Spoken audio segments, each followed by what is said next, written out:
Boa noite. Confira as indicações encaminhadas pelo vereador Inharã Carvalho ao Executivo Municipal. O programa ele é limitado hoje porque ele tem um público que ele atinge, que ele atende e que o público seria na realidade maior, né, devido à disponibilidade da quantidade de postes, por exemplo, que eles deixam para atender famílias carentes. Diretor do SCPC detalha cenário de inadimplência em Passo Fundo. Esses 55%, né, que estão adimplentes, né, do total de cadastros ativos, né, de cadastros que podem comprar, né, realmente eles representam um grande potencial de compra dentro da cidade. Festival Internacional de Folclore promete movimentar a cidade em agosto. O evento acontece de 4 a 12 de agosto e uma das coisas interessantes nesse novo formato é realmente o número de espaços que o festival vai ocupar em nossa cidade.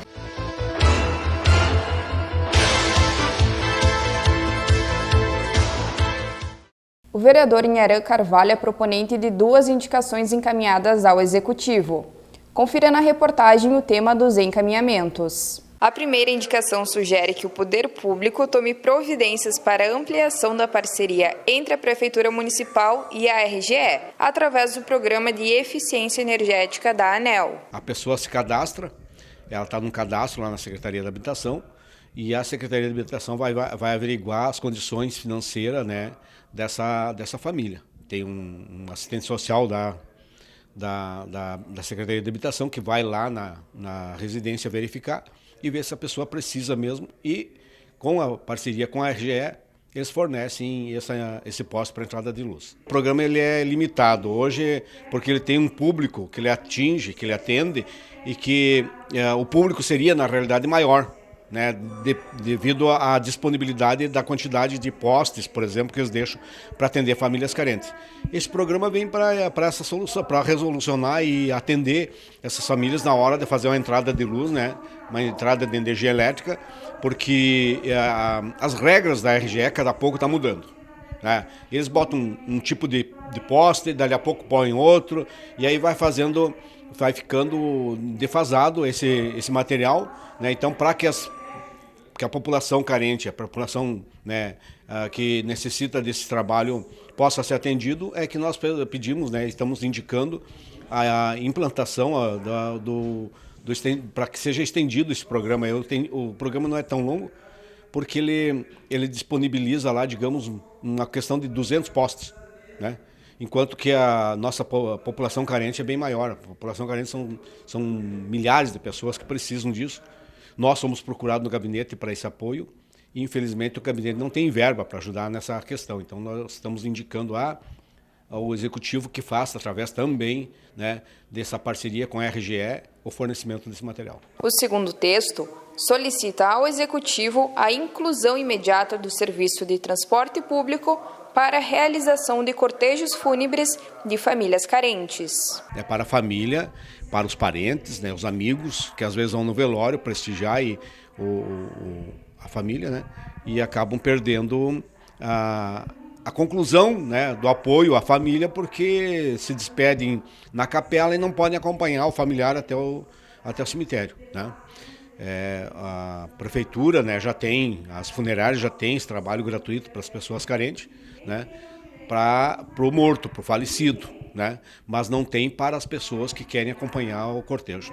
Eu trabalhei tanto tempo na área dos cemitérios, lá com o diretor de cemitério, sempre tinha o auxílio para transporte das pessoas carentes para saírem do cemitério até melhor dizendo, das capelas mortuárias até o cemitério para fazer o cortejo fúnebre, né? Ou seja, sepultar os seus entes queridos. Nessa época tinha. E teve por muito tempo. Nós tínhamos o ônibus comunitário que fazia essa ação. Com a chegada da pandemia, né, do Covid, foi cortado esse trabalho. Foi suprimido esse trabalho das atividades do Executivo, né, do Poder Público. A pandemia passou, nós estamos às voltas com a rotina normal da nossa vida, né, das nossas ações, e esse trabalho não voltou a ser implementado pelo Poder Executivo.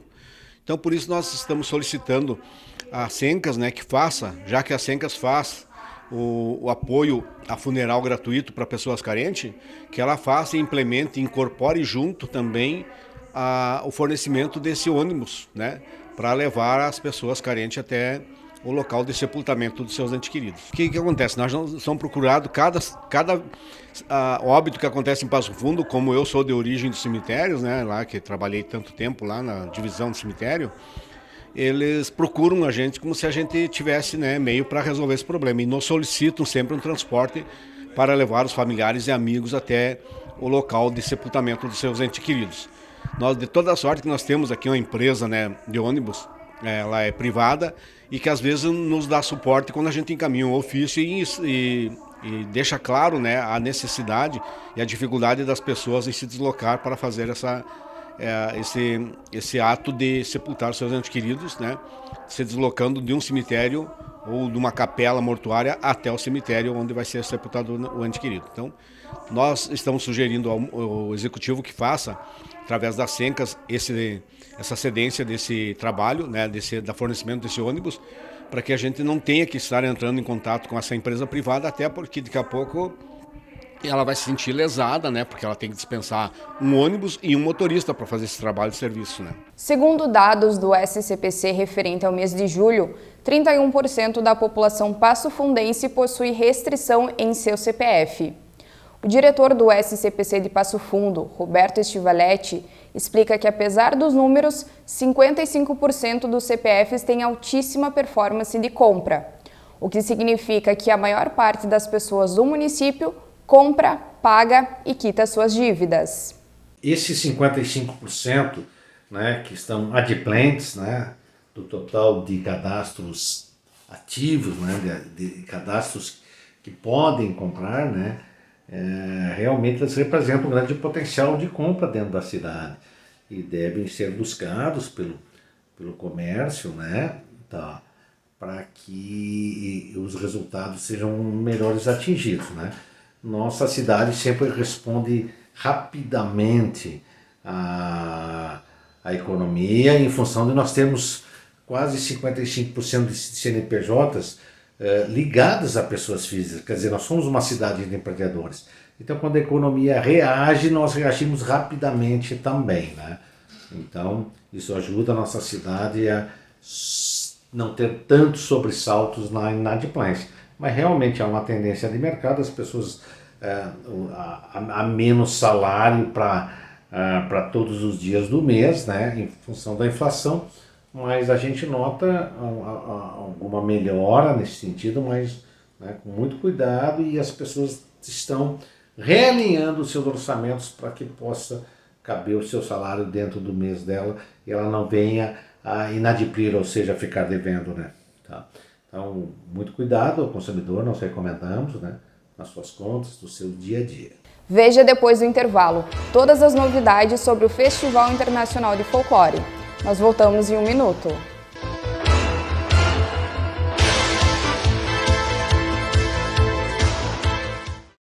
Carta aberta de mãe para mãe. Ser mãe de um bebê é também conhecer um amor incondicional.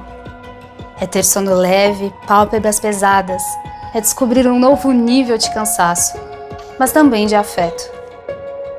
É sorrir junto, chorar junto e tirar soneca junto. É amamentar, cuidar, preocupar, suspirar e suspirar de novo, só que de outro jeito.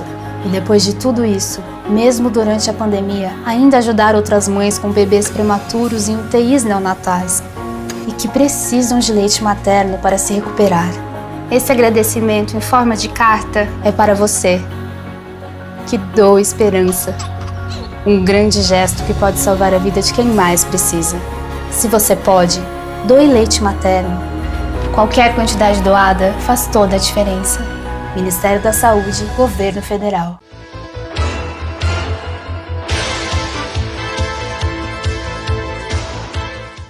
O Jornal da Câmara está de volta para falar sobre o Festival Internacional de Folclore.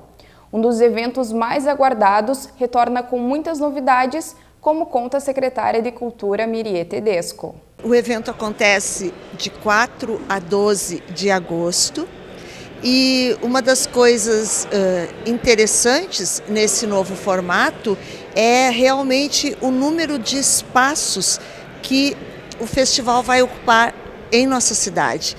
Antes nós tínhamos um festival que estava concentrado em um local, ali acontecia toda a festividade, né?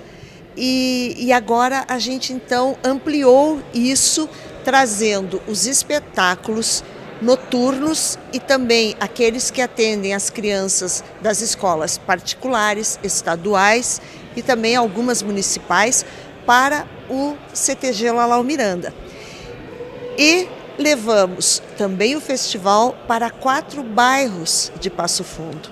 Então, nessas 4 escolas, o festival vai acontecer com as danças, né, com a música, com as cores, a alegria, mas também trazendo muitas ações culturais de formação, palestras, bate-papos, oficinas. Isso é uma novidade, digamos assim. Nós teremos também o desfile que costumava acontecer na Rua Moron, teremos um desfile na Moron, claro, mas teremos também desfiles nos bairros. Então, essa alegria, né, toda essa vibração que os desfiles costumam trazer, vai acontecer também nos bairros. E a gente entende que isso é uma forma de popularizar o festival, de ele ficar mais próximo das pessoas. Nossa cidade cresceu, o nosso trânsito hoje, ele exige muito mais tempo, né, para chegarmos aos locais que queremos. Então a gente pensou, analisou tudo isso. Uma mãe que chega do trabalho às 6 da tarde, para ela estar às 7h30 com os filhos lá no local do festival, né, ela precisa demandar tempo, transporte, e já esses espaços, esses 4 quadrantes das escolas permitirão que muitas pessoas possam ter o festival talvez próximo de suas casas. Também é importante dizer que o festival terá um seminário na Universidade de Passo Fundo com palestrantes renomados, pessoas que vêm para ampliar o conhecimento sobre arte, cultura popular, folclore, para todas as pessoas interessadas, para professores, para posteiros, para o pessoal que trabalha com dança. E isso também é uma boa atração que o festival terá. No dia 7 de agosto, o dia do município, nós teremos o festival acontecendo no Parque da Gari, no anfiteatro do Parque da Gari. Então, isso será naturalmente gratuito, aberto para toda a população. E na Gari Gastronômica, nós teremos os músicos se apresentando, porque normalmente a gente presta tanta atenção, né, no pessoal que dança, e o músico, que é um suporte importantíssimo e que também é uma expressão folclórica de valor. Muitas vezes a gente não dá o tempo, né, devido para olhar, ver como eles tocam, como são seus instrumentos. Então, também na Gari Gastronômica nós teremos um espaço dedicado aos músicos. E por último, não menos importante, aliás, muito legal, que os nossos grupos no dia 4, a primeira atividade que eles terão será a Boia Campeira. Eles participarão da Mostra da Boia Campeira, que é um evento que traz o melhor da nossa gastronomia gaúcha. Então imagina o impacto que será, né, esses grupos chegando e se integrando, porque não vai ser um evento produzido para eles. Eles é que se integrarão às outras pessoas que vierem para aproveitar a mostra, mas também experimentarão o melhor da nossa culinária já de cara, assim que chegarem. É o primeiro evento, né, depois de tudo que a gente viveu e, de certa forma, ainda vive, né, um pouco, que é a pandemia.